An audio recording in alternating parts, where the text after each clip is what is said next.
I don't know about you, but when Yesh sounded the shofar, I felt it so deep inside. Tikiyah, wake up. Look inside. The word shofar, one of its many meanings in modern Hebrew, lishaper, improve. You can do better. And as we heard the shofar, I hope that it summoned us to say, where do we need to change? What does the shofar summon us to this year? And I want to share that for me, one of the reasons I felt it was imperative to hear the shofar is I believe that we have turned so far away from one another that we need to hear the shofar calling us back together. David Brooks wrote a recent article called How America Got Mean. And he quantified in that article how social trust is plummeting, how acts of caring are diminishing, how the words that define this age are words that reek of menace and anger. And as I hear the shofar, I believe that it is calling us to create a society that moves away from meanness, a society that calls us to see and respond to sadness instead of viewing fellow humans with anger, with suspicion, and with malice. Can we allow the shofar to summon us to see one another with compassion as reflections of divinity? Every year I try to bring you books. The book that came to my soul this year was a book I read decades ago. It's not an easy read, but it's an important book, I and Thou by Martin Buber. It's celebrating its 100th anniversary. And in it, Buber teaches that you can look at relationships in one of two ways. Relationships can either be I, it, or I, thou. By the way, often they're a mixture of the two of them. But let me share what that is. An I-it relationship is utilitarian. It's functional. We interact with people in terms of what they do for us. I have an I-it relationship with my dentist. I go to the dentist and the dentist fixes my teeth. Although there are moments of thou when I'm speaking with all of the tools in my mouth. Oh, what today? It is not inherently a bad thing. And I think when you go home today and you think, how many of my relationships are I, it, and how many of them should be I, it, you'll come up with a long list. But what's an I-thou relationship? It's one where we treat the person with whom we interact as holy, as unique, as special, of ultimate value. We see them in their totality, many facets, many sides, not the label that we give them that has turned them into an it. I, thou puts you in the moment. You are fully present. Listen to Buber's words. He writes, each of the participants in an I-thou relationship really has in mind the other in their presence and turns to them with the intention of establishing a living mutual relationship. I cannot think of a more important message for this moment in time than embracing an orientation of I, thou. that aspiration feels so distant as I experience our current world. Amidst angry politics, social media that reinforces echo chambers, ripples of COVID isolation, David Brooks' description of America as a mean and sad country feels apt. And I want to suggest that the only way that I can respond to this is by believing that seeds of change grow as we collectively say there's a different way. As we say we could model and live I, thou, knowing that our acts ripple, knowing that different realities emerge as we are treated as a thou and as we treat others as a thou. I want this to be part of our community ethos, vocabulary and language that we use. Can I treat this moment, this person, this situation as a sacred thou and see where we have treated people as an it? Dig into this. I hope you talk about the sermon at lunch. And I hope that you ask yourself and the people you're with, where can I be more present? Where can I live in a thou relationship with others in a deeper way? Where's this hard for me? By the way, if you can deal with that one, this sermon will be a great success. Where have I not been living I, thou? Where might I not be living it and not even know about it?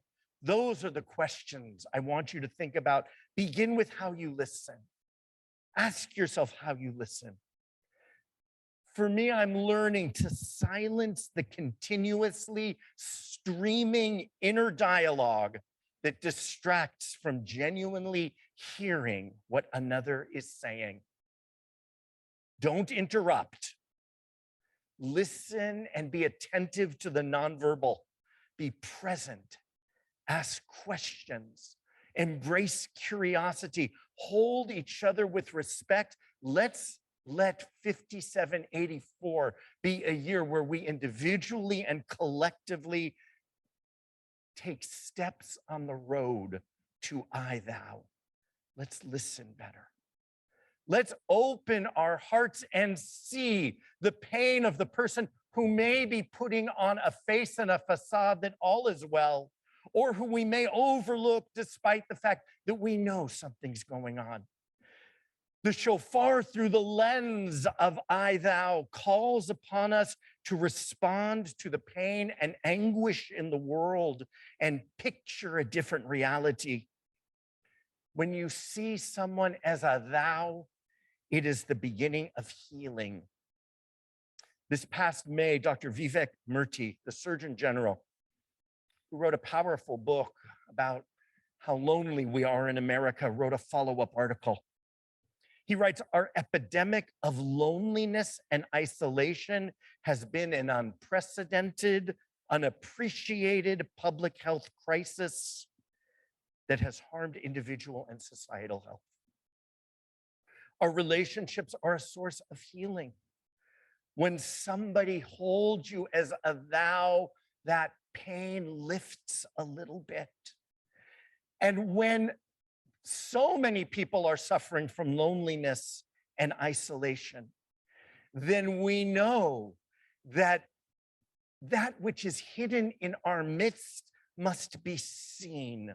Dr. Murthy writes, we need to address the well-being hiding in plain sight, one that can help us live healthier, more fulfilled, more productive lives. He says it's not complicated. It means that we have to build social connections. He points out that millions of Americans are struggling in the shadow, and he writes, that's not right. Now is the time for the call of I, thou to ring through our community and our country. And in a time when almost half of Americans experience loneliness, we need to say that we can be a source of healing by being present, by caring, by saying you're a thou and you matter. Let's reach out. Let's invite in. Let's listen. Let's care.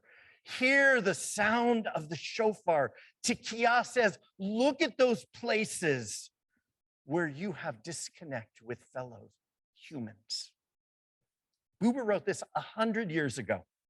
He wrote that the walls we construct based on theology, ideology, politics, you name it, imprison us and separate us from our fellow human being. We arm ourselves in the silos we inhabit and isolate ourselves from one another. You'd think he just wrote that yesterday. The hard work of addressing the disconnects in society is age-old, manifesting itself in different guises right now, and is the hard work that we are called upon to address. Let's go to the hard realities of this. Many of you have asked me, Rabbi, how do I talk to those on the other side whose views I find odious, immoral, and dangerous? So I want to be very, very clear. Whenever I try to step into this question, I emerge misunderstood. Speak up and fight for that which you feel is necessary for this moment. Hear the prophetic voice of justice and morality and righteousness that the prophets cried out. Be a passionate advocate for that which brings you to realize those ideals. There are times when you may need to disengage with someone who won't listen or just keeps talking at you or is disrespectful. Sometimes engaging gets you nowhere. You have no choice but to disengage. But I want to challenge you and me. I want to say that when I look honestly at myself, that the question of when to disengage and when to attempt to try to stay connected is one that I often err on the side of disengaging. I'd rather err on the side of trying harder. When I look into my own soul and my own behavior, I know that at those moments when I'm treated like an it, when I feel unfairly labeled, when I feel unseen, that often my immediate response is to disengage, to label negatively, to retreat to anger. And by the way, thank you to all of you who say, but Rabbi, you're such a nice, good listener. I try hard and I know that even when that is my intention, when even that is my essence, even when that is my core, there are moments, places, and instances where I don't do it as well as I can. And I say that to you in the belief that we can do this better. Because how we respond to those who upset us, it's those moments, it's that 3% when you're feeling agitated and heightened that determine whether thou takes root in your life, in your family, amidst the community in which you live. I want to dig in to the really hard times because it's so easy, especially when you have the Rabbi Yamoka, to default to righteous proclamations in the prophetic tradition, to be angry in the name of sacred value. And I find myself justifying that behavior. Sometimes it's the necessary response, but oftentimes all it does is deepen the gap. All it does is shut down what might be. All it does is contribute to the society that David Brooks calls mean and sad. And I want us to take a look at our roles. Here's principle one. When you go on the attack, it usually gets you nowhere.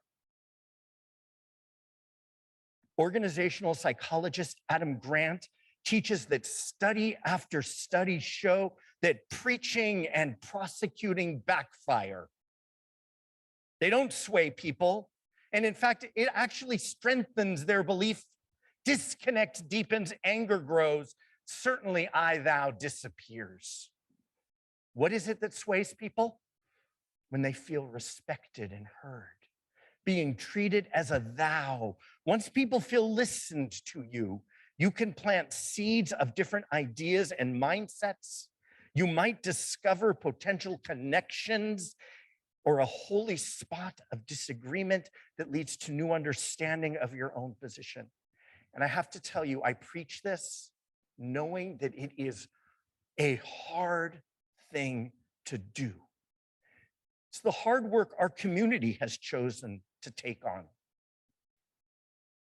And I ask you to join me in committing to this personally and communally in everything that we do.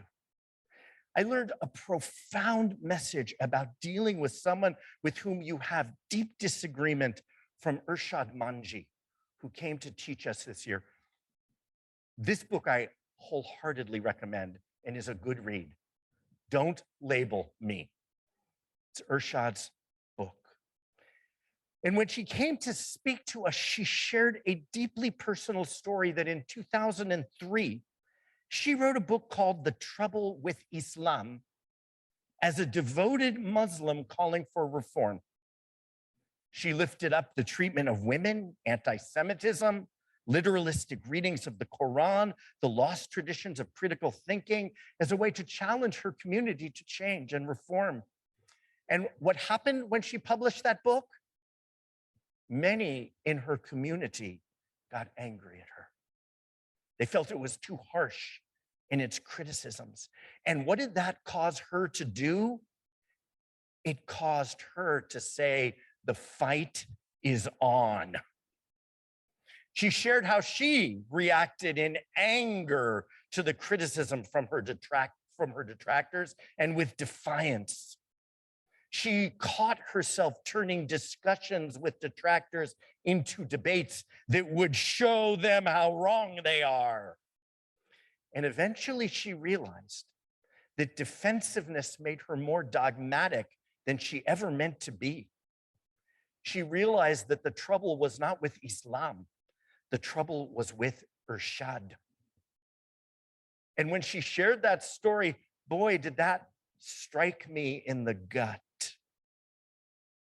For I know that I too sometimes feeling attacked, judged, and misunderstood, misrepresented, make the person who's doing that into an it. I respond by showing them how wrong they are. And that makes me a person I don't want to be. In her self-examination, she realized that she lost the sense of thou with her detractors. They had become caricatures, which so often happens.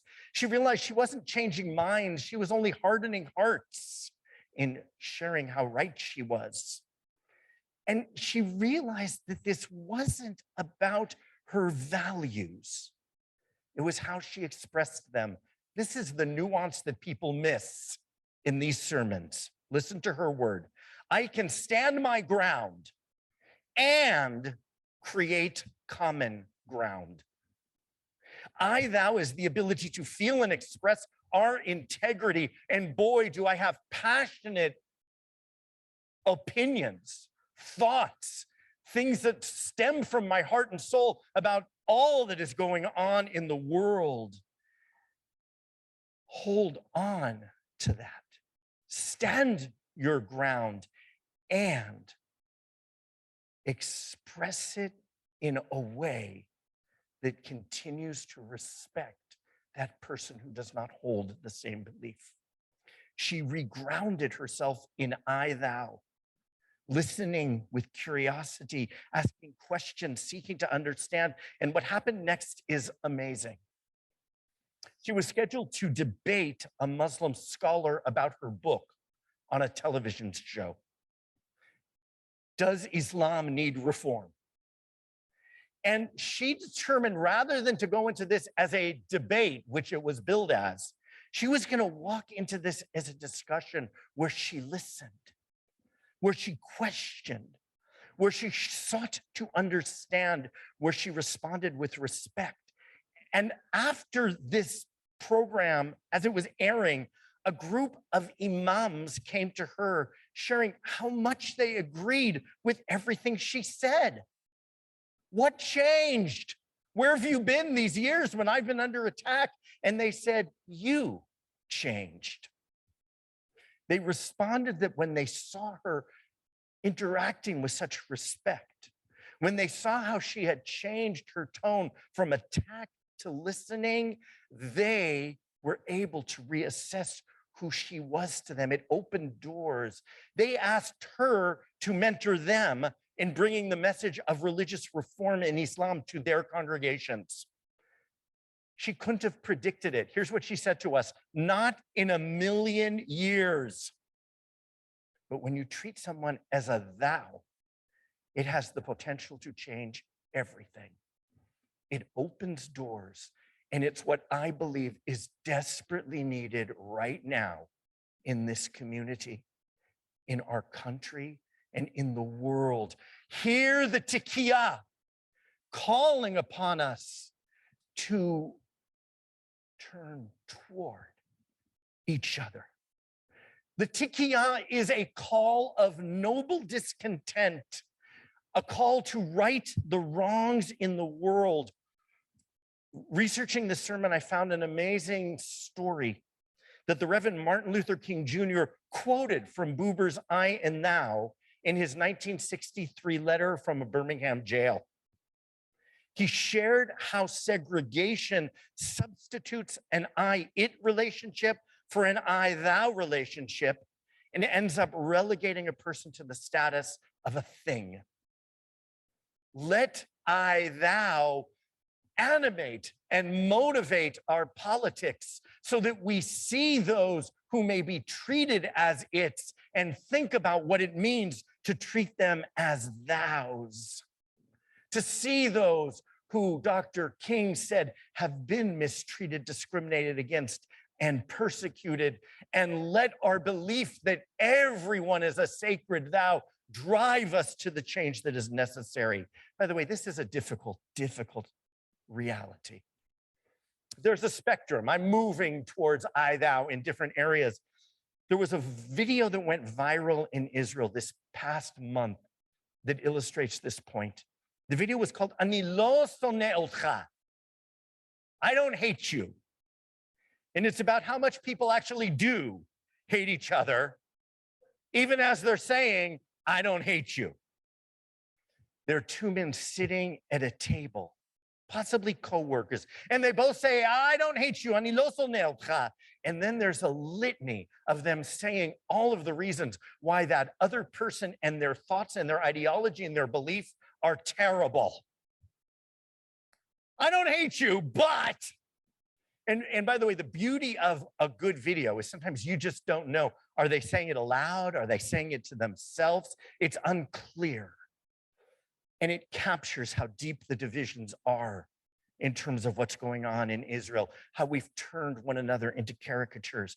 And at the end of the video, there's this dramatic reveal. The siren goes off. I don't know how many of you have been in Israel when the siren goes off.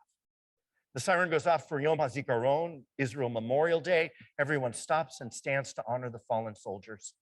The siren goes off on Yom HaShoah. Everybody stops and stands, and it recognizes those who've been lost in the Holocaust. It's a powerful moment. The siren goes off. These two men both stand. We realize that they may have served in the same army unit. And then as the siren finishes, they hug one another. And there's a moment of hope. They're no longer defining each other as it's with all the negative labels. They're just coming together, which really is the essence of I and thou. By the way, it's not quite the aspirations that I've tried to lay out in this sermon. They don't seek to understand each other. They don't step back from the angry rhetoric, but it's a step on the path. Can we walk towards I, thou? Can we start to find those shared experiences, national history, cords of connection that allow us to glimpse the thou in this person we may have vilified? And in a time when the intensity of conflict erases the thou, let's begin to take small and large steps to reclaim it. Hear the sound of the shofar, Tikiyah Gedolah. Let the shofar pierce your soul and change your behavior. Let it jolt us to see people we may ignore or overlook so that their pain is mitigated. Let it turn us to those who we may hold with disdain or anger and see that there's a different path in terms of who we are. Let it awaken us to shared humanity and the ability to hold one another with love. Let the shofar blast this year call upon us to realize we can move from brokenness to wholeness, to healing and to hope. Let's do the hard work. Shana Tova, everyone.